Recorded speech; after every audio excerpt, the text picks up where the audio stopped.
Star Trek Lower Decks has finally returned for its 4th season. With a double episode premiere of the season, the first episode wastes no time in getting to the point. One thing I love about this series is we get to spot the references that have changed since last time. A prime example of this is the intro sequence to Lower Decks. The whale probe is now present during a battle with the Borg, along with the Romulans, Klingons and Packlets. Not only does our double bill of the episode give us our classic Lower Decks style adventures, but looks to set up a series arc for the show in a more direct way than previous seasons. These episodes feel they are building what Lower Decks has done previously instead of simply standalone episodes by itself. But what do we think of Tuvix and I Have No Bones Yet I Must Flee? Let's take a look in our video review.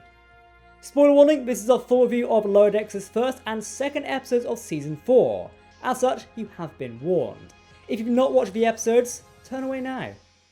Or don't. Welcome to Trek Central, I'm your host Captain Jack. Now, make sure to keep up to date with the latest Star Trek news, lore and more by hitting that subscribe button. We've also got Star Trek Day 2023 tomorrow, and I know you want to hear all the news about that. So, let's go. As always, please let us know your thoughts in the comment section below, because if you're talking about Star Trek, then we want to hear about it. Okay? Engage.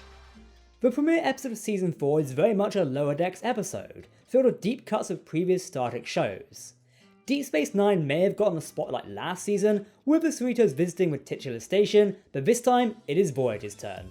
The mission of the USS Cerritos is to help prepare the Voyager as a museum ship and escort it to Earth. I suppose this means that in 2381, the USS Voyager is first established as a museum exhibit on Earth in San Francisco, before it is moved to the orbit and eventual fleet museum on Anthem Prime by 2401.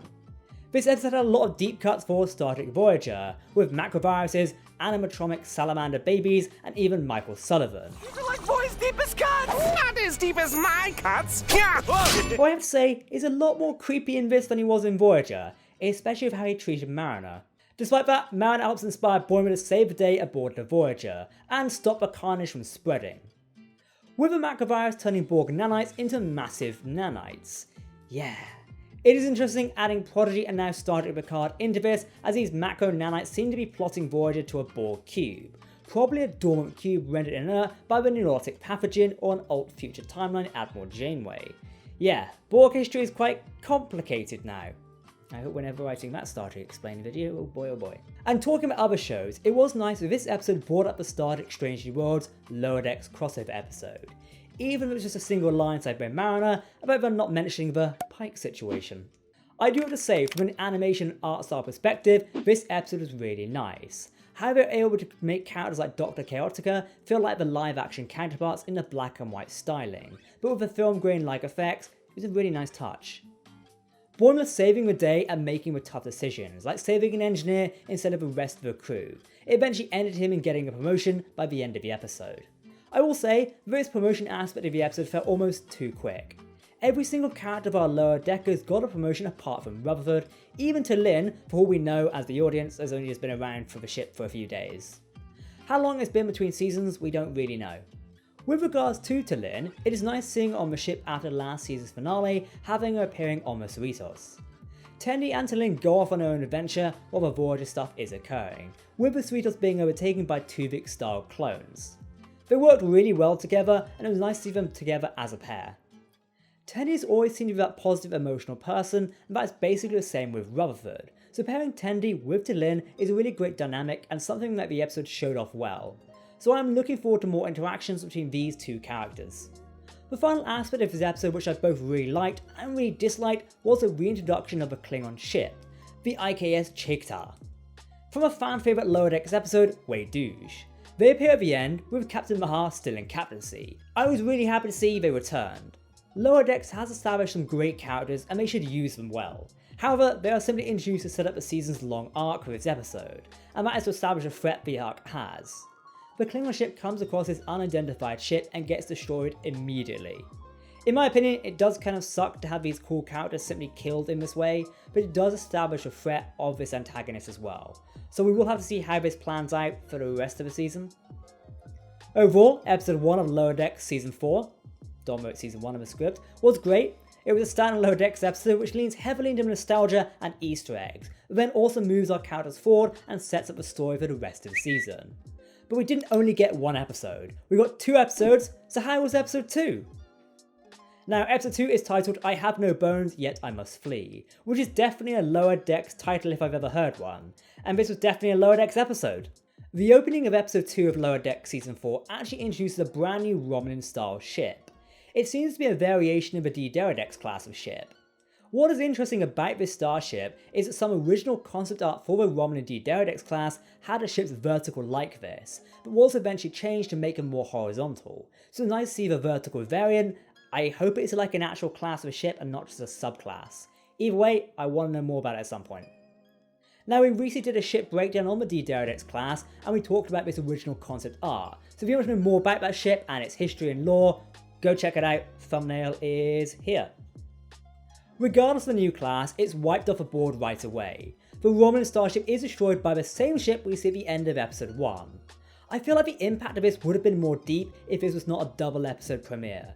Given we just saw the Klingon ship be destroyed, then most watch the next episode, it somewhat takes away from the impact, really. We could have even got it at the end of the episode and it might have been buffed up well and have more impact overall. Last episode, everyone except Rutherford gets promoted, and so Rutherford tries to get a promotion in a single day to say hanging out with Tendi and his friends. This does have some funny moments, such as finally calling the tube lights with a name, which are Tucker Tubes, probably named after Enterprise Chief Engineer Trip Tucker. That's my guess, I hope so. However, the resolution of this little story plot is just that. Robert has done so many engineering miracles throughout the show, but he's been turning down promotions so he can stay with Tendi. So now that Tendi is promoted, he can just ask for a promotion as well. This is somewhat weird, but I guess it does highlight the friendship between Rutherford and Tendi. Though the episode ends with Rutherford bunking a Boimler instead, so I guess we might see Tendi and Mariner, or even Tendi and Mariner and T'Lyn sharing a room. Boimler's story in this episode is just him trying out different quarters now that he's a lieutenant and gets his own room. There isn't much to say about this, other than we do see the Commander Una Chin Riley Starfleet recruitment poster, which was first seen in the Star Trek Lower Decks and Strange New Worlds crossover episode very recently. It's a nice touch, and if you watch the episode then come to watch this, you get the reference. The main focal point of this episode is Mariner and why she decides to get demoted, and though she may view it as other people pushing her down, it is actually herself doing it, aka self-sabotage. This is done through her not understanding what Ransom is saying by overhearing him, but having Ransom actually believing in Mariner in a good step up for both of their characters. Hopefully it keeps this up, and now that all our lower deckers are promoted, we won't regress with Mariner again. The marginal aspect of the episode was cute, especially Moopsy, but this is all I can really say on that. Cute alien which is actually a predator is a common trope in sci-fi, but it is employed well here. With us also thinking Mariner might have let it out of his cage, but there isn't much else to say after that. The humans did it, oh well. Overall, an interesting start to Star Trek Lower Decks Season 4. The first 2 episodes are brimmed with references to the past episodes of other Star Trek media. Yet, do these brand new episodes actually push the boat with Lower Decks? I'm not sure. Lower Decks initially made bold strides to doing some very interesting plot elements. However, I really hope the 4th season does not drag out this mysterious enemy that is destroying other ships around the galaxy. Sure, it's interesting. I just hope we don't fall into what is becoming a typical Star Trek trope of introducing some cool enemy and them not appearing till the very end of a season. We just had this with the later season of Strange New Worlds. Sure, we know of the Gorn, but teasing them in the first episode of the 2nd season and not dealing with that till the end was rather irritating in some ways. Thankfully, Lower Decks has at least done one step by introducing a mystery ship in the 2nd episode of the 4th season as well. Both of these episodes have done a job of connecting back to previous Lower Decks episodes in the same way Lower Decks has previously connected back to older Star Trek shows and episodes itself. Now, being in the 4th season of the show, it is able to look back on itself almost as it looks back on other Trek in general. I much prefer it looking back on itself than other Trek's past, sometimes. But I think that is the nature of the show, so I can't blame it too much for that. Again, the animation continues to improve from previous seasons, and the animators and everyone who works on the show should be proud of what they've been able to accomplish. One particular shot which impressed me was Ransom being reflected in Mariner's rank pips, which was a nice little touch on how the scene was themed, which impressed me. We don't really know what else to expect from the season, whether it will continue with these enemy shots each episode or we'll see them in the latter half of the season. We don't really know. But with an okay footing out of the gate for Season 4, I do look forward to what else we can expect in the 4th season of Star Trek Lower Decks. So what do you think of our brand new Star Trek episodes? For myself, Lower Decks did not really do well as the previous did in the 3rd season. I hope that we're going to get through the show's 4th season and it'll have some genuine highlights and good laughs for me in store.